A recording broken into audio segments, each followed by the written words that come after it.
المشاهدون الأفاضل، طيب الله أوقاتكم أينما كنتم بكل خير. أحييكم وأقدم نشرة أخبار المساء من الفضائية الإريترية والمستهل بالعناوين.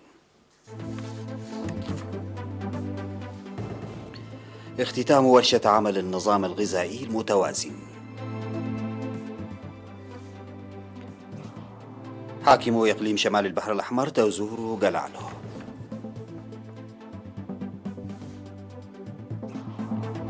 دعوة لتعزيز دور المهنيين لدراسة التراث غير المادي في القاشبركة.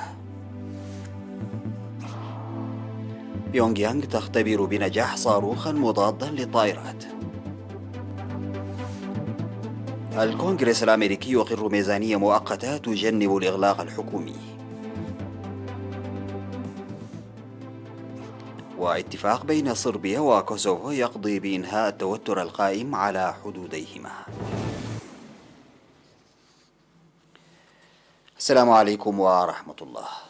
اختتمت اليوم الأول من أكتوبر ورشة العمل المنعقدة في أسمرة من يوم 29 من سبتمبر المنصرم للتباحث بهدف تحقيق نظام غذائي متوازن أفضل عبر اللقاءات والتغيير الاجتماعي والثقافي، وذلك بوضع خارطة طريق وكتيب مرشد. وناقشت ورشة العمل تطوير إنتاج الأسماك والغذاء المتوازن ودور منظمات الأمم المتحدة في تحسين النظام الغذائي والأنشطة المرتبطة به، ودور وسائل الإعلام في تثقيف المجتمع في الغذاء والتغذية المتوازنة، ووضع خطة استراتيجية للنظام الغذائي للمجتمع والوزارات المعنية للشراكة في العمل وإحداث تغيير في العادات الغذائية. وقالت خبيرة الكيمياء البيئية والأغذية الدكتور إيدن تاراكي إن ورشة العمل وضعت الأنشطة الفردية التي ظلت جارية من مختلف المؤسسات لتحسين النظام الغذائي في بوتقة واحدة وهدف مشترك، وجعلت له منشور مرشد وخارطة طريق مشتركة. وأوضح مندوب منظمة الأغذية والزراعة الفاو في إريتريا السيد سعيد بانسي لوكالة الأنباء الإريترية إن مسؤولية منظمته تشمل تحسين الضمان الغذائي والغذاء المتوازن ورفع الإنتاج الزراعي وتحسين معيشة سكان الريف، وإن الخطة التي وضعتها المنظمة من عام 2022 وحتى 2031 ركيزتها الأساسية النظام الغذائي الأفضل. وبحثت الورشة العادات المعيقة التي لم تجد الاهتمام ووضع استراتيجية منقحة والأعمال المنجزة والنتائج المرجوة، ووضعت منشور مرشد للمساعدة في تحقيق نظام غذائي متوازن عبر التغيير الاجتماعي والثقافي واللغات.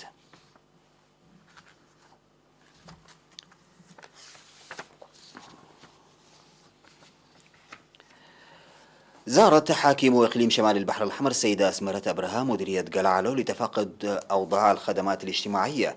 وتفقدت السيدة أسمرة في الزيارة التي جرت يومي 27 و28 من سبتمبر المنصرم زارت مؤسسات الصحة والمياه في ضاحية بدة وبلدة قلعلو وباردولي، وبحثت مع الجهات المعنية خدماتها والخطوات الواجب اتخاذها لحل النواقص.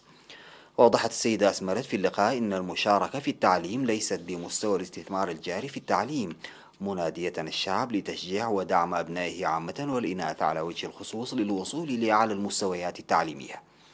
وأوضح السكان أن مؤسسات الخدمات الاجتماعية التي أرستها الحكومة وخاصة التعليم والصحة خلقت الارتياح في حياتهم، مؤكدين على اتخاذ خطوات جادة لرفع المشاركة في التعليم.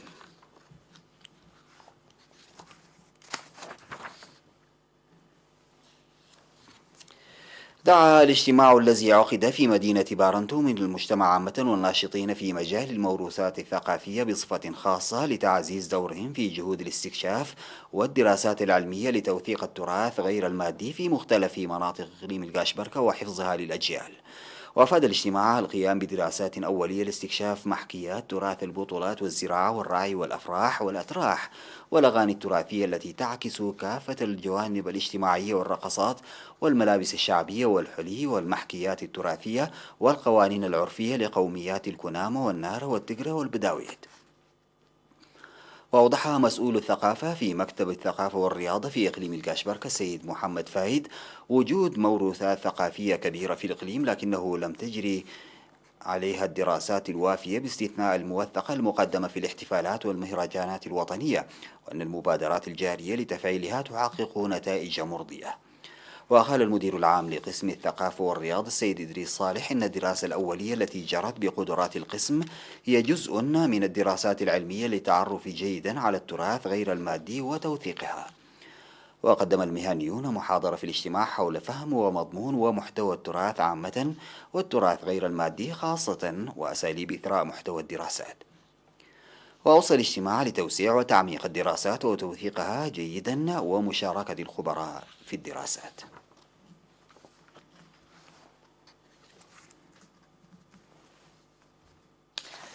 شفي 3 مواطنين من مرض كورونا في الإقليم الأوسط، بهذا بلغ عدد المصابين بفيروس كورونا في البلاد حتى الآن 6722، شفي منهم 6638 وتوفي 42 مريضا، فيما لا يزال 42 يتلقون العلاج في المستشفيات. وزارة الصحة الأول من أكتوبر 2021.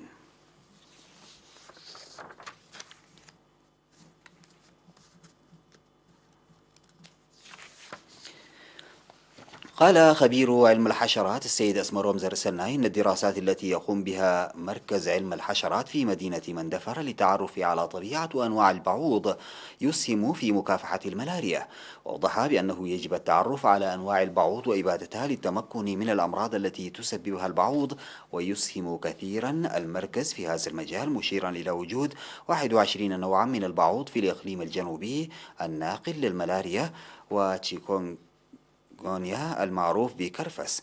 وذكر القيام بدراسات دقيقة لضمان إبادة البعوض برش المبيدات وتعقيم الناموسيات دون الإضرار بالإنسان والحيوان والبيئة. من جانبها أوضح مدير مركز دراسات علم الحشرات السيد قرماي وردي أن مركز الملاريا أو مرض الملاريا انخفض لأدنى مستوى بتضافر جهود الشعب والمؤسسات الحكومية، مشيرا إلى أن الفترة من سبتمبر وحتى ديسمبر تعتبر الفترة الملائمة لتكاثر البعوض، داعيا الشعب للقيام بأنشطة نظافة منتظمة والاستخدام الجيد للناموسيات. وقال إن المركز مؤهل بالكادر البشري، لكنه يحتاج إلى حل في معدات الطاقة الشمسية.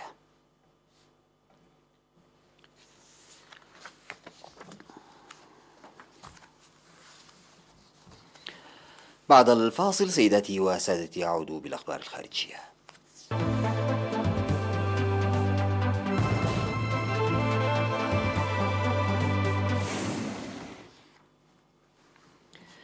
أعلنت كوريا الشمالية أنها اختبرت بنجاح صاروخا مضادا للطائرات طورته مؤخرا في أحدث تجربة تنفذها بيونغ يانغ في إطار سلسلة عمليات إطلاق أجرتها أخيرا.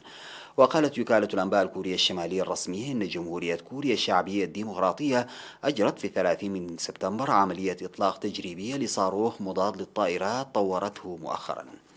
وهذه التجربة الصاروخية الجديدة هي الأخيرة في إطار سلسلة عمليات إطلاق صواريخ نفذتها كوريا الشمالية مؤخرا، بما في ذلك تجربة أجرتها هذا الأسبوع، وأكدت في أعقابها أنها اختبرت خلالها بنجاح إطلاق صاروخ انزلاقي فرط صوتي في تطور من شأنه إذا ما تأكدت صحته أن يغير المعادلة، إذ إن سرعة الصواريخ فرط صوتية تزيد عن 5 أضعاف سرعة الصوت. والخميس حذر وزير الخارجية الأمريكي أنتوني بلينكن من أن التجارب الصاروخية التي تقوم بها كوريا الشمالية تسهم في زعزعة الاستقرار والأمن.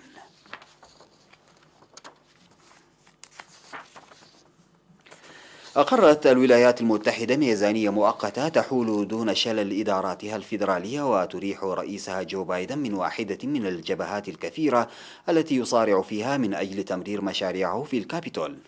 وبعيد ساعات على إقرار مشروع قانون الموازنة المؤقتة في الكونغرس، صادق الرئيس الديمقراطي على النص ونشره قانونا نافذا.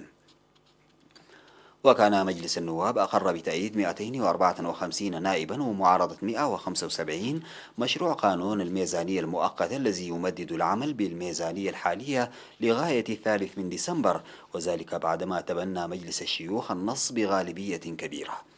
ودخلت البلاد في سباق مع الزمن لإقرار هذا النص قبل انتهاء السنة المالية، وحصل النص على دعم الأعضاء الديمقراطيين والجمهوريين أيضا.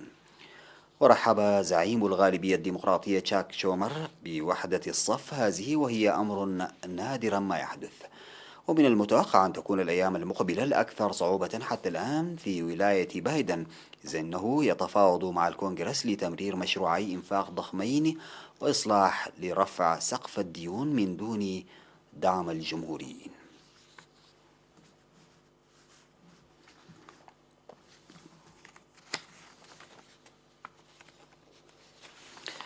أعلن مبعوث الاتحاد الأوروبي للحوار بين صربيا وكوسوفو ميروسلاف لاجاك أن صربيا وكوسوفو توصلتا إلى اتفاق لإنهاء التوترات وخفض التصعيد على حدودهما.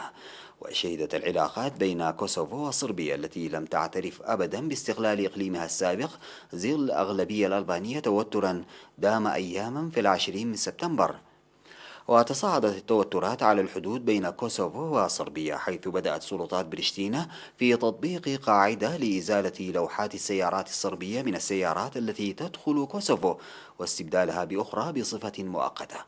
وقال مسؤولو كوسوفو أنه سيتم استبدال لوحات الترخيص الصادرة في صربيا بأخرى مؤقتة، وإنه تم نشر الشرطة الإضافية لتطبيق المعاملة بالمثل. وانتشرت الشرطة الخاصة في كوسوفو بمركبات مدرعة على الحدود، كما رفعت صربيا مستوى التأهب لجيشها ونشرت دباباتها بالقرب من الحدود.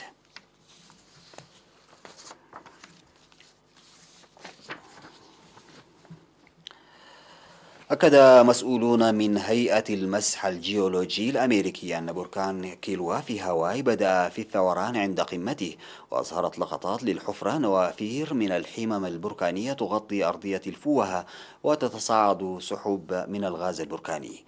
وبحسب وكالة أسوشيتد بريس فإن الثوران البركاني ليس في منطقة بها منازل، ويتم احتواءه بالكامل داخل حديقة هاواي فولكانوس الوطنية. وقال المسؤولون إنه تم الكشف عن زيادة نشاط الزلزال وتضخم الأرض، وفي ذلك الوقت رفع مستويات التأهب وفقا لذلك. وأشارت الوكالة إلى حدوث انفجار كبير في كيلويا في عام 2018 دمر أكثر من 700 منزل وشرد الآلاف من السكان. وقبل ذلك الثوران كان البركان ينفجر ببطء لعقود، ولكن في الغالب لم يكن في مناطق سكنية. وقبل اندلاع عام 2018 الرئيسي كان بركان كيلوا يثور منذ عام 1983، وكانت تيارات الحمم البركانية تغطي المزارع والمنازل الريفية، وخلال ذلك الوقت وصلت الحمم البركانية أحيانا إلى المحيط، مما تسبب في تفاعلات مع الماء.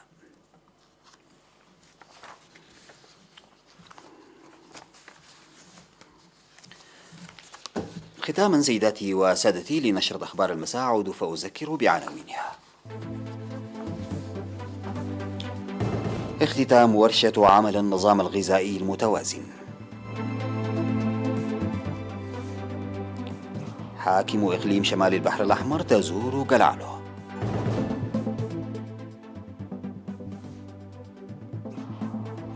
دعوة لتعزيز دور المهنيين لدراسة التراث غير المادي في الجاشبركة.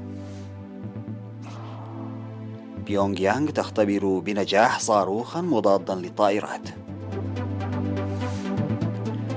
الكونغرس الأمريكي يقر ميزانية مؤقتة تجنب الإغلاق الحكومي.